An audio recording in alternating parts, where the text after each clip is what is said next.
Hello అండి, బాగున్నారా? ఈరోజు రాగులతో దిబ్బ రొట్టె ఎలా తయారు చేసుకోవాలో చూద్దాం. ఇది మినపప్పు 1 గ్లాస్ అండి, 2 గ్లాసుల రాగుల రవ్వ. ఇది సూపర్ మార్కెట్లో అవైలబుల్గా ఉంటుంది. ఈ రవ్వ లేకపోతే మీరు రాగులైనా నానబెట్టుకోవచ్చు. ఒక 6 అవర్స్ ఇలా నానబెట్టుకుని దీన్ని పిండి చేసుకోవాలండి. ముందుగా మినపప్పుని పిండి చేసుకుని ఈ రవ్వని ఇట్లాగా ఇడ్లీ బ్యాటర్ లాగా కలుపుకోవాలి. ఇలా కలుపుకున్న తర్వాత బాండీ పెట్టుకుని ఆయిల్ వేసుకుని ఈ బ్యాటర్లో కొంచెం ఉప్పు జీలకర్ర వేసుకుని మనం ఇట్లాగా దెబ్బరొట్టు వచ్చేలాగా మనం స్ప్రెడ్ చేసుకోవాలండి. గరిటె తీసుకుని ఆయిల్ చాలా ఎక్కువే పడుతుంది. ఈ ఆయిల్ ప్లేస్లో మీరు నెయ్యి వేసుకోవచ్చు, బటర్ అయినా యాడ్ చేసుకోవచ్చండి.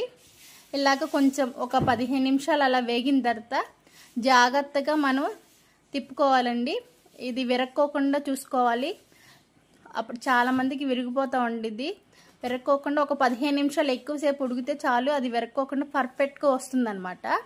ఇప్పుడు దీనికి బెస్ట్ కాంబినేషన్ ఏంటంటే పల్లీలు, టమాటా, వెల్లుల్లి చట్నీ అండి. చాలా చాలా బాగుంటుంది. ఒక 5-6 ఎండుమిరపకాయలు, ఒక 2 టమాటాలు, ఒక గుప్పెడు వేరుశనగ గుళ్ళు, కొంచెం జస్ట్ గోలి అంత చింతపండు అండి వేసుకుని కొంచెం ఆయిల్ వేసుకుని ఒక 15 నిమిషాలు 20 నిమిషాలు ఇవన్నీ దోరగా వేయించుకుని మగ్గ పెట్టుకోవాలండి. ఆ టమాటాలు కూడా మగ్గిపోవాలన్నమాట. ఈ చట్నీ చాలా చాలా బాగుంటుంది. ఇప్పుడు మిక్సీ జార్లో టేస్ట్కి తగ్గట్టు సాల్ట్ యాడ్ చేసుకోవాలి. అలాగే కొంచెం జీలకర్ర కూడా యాడ్ చేసుకోవాలండి.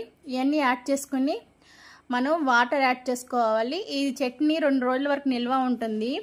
నేను అందుకని కాచి చల్లార్చిన వేడి నీళ్ళు వేస్తున్నానండి. అవి వేడి నీళ్ళు. తర్వాత ఇది తాలింపు కోసం ఆయిల్ పెట్టుకుని మినపప్పు వేసుకుని పచ్చిశనగపప్పు, ఆవాలు, జీలకర్ర, ఎండుమిరపకాయ వేసుకుని మనం తాలింపు చేసుకోవాలండి. తాలింపు ఎక్కువ వేసుకుంటే మనకి చాలా బాగుంటుంది అనమాట.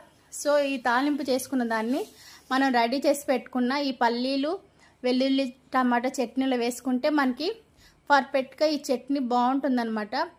ఈ రాగి దిబ్బరొట్టులకి చాలా బాగా పర్ఫెక్ట్గా సూట్ అవుతుంది. మీరు కూడా ఒకసారి ట్రై చేసి చూడండి. ఫైనల్గా రాగుల దెబ్బరొట్టె రెడీ అయిపోయింది.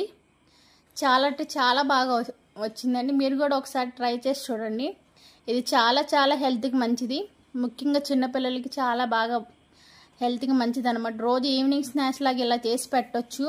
మీరు ఆయిల్ బదులు బటర్ కూడా వేసుకుని చేయొచ్చు, నెయ్యి కూడా వేసుకుని చేయొచ్చు అండి. మీరు కూడా ఒకసారి ట్రై చేసి చూడండి. ఈ చట్నీ చాలా బాగుంటుంది.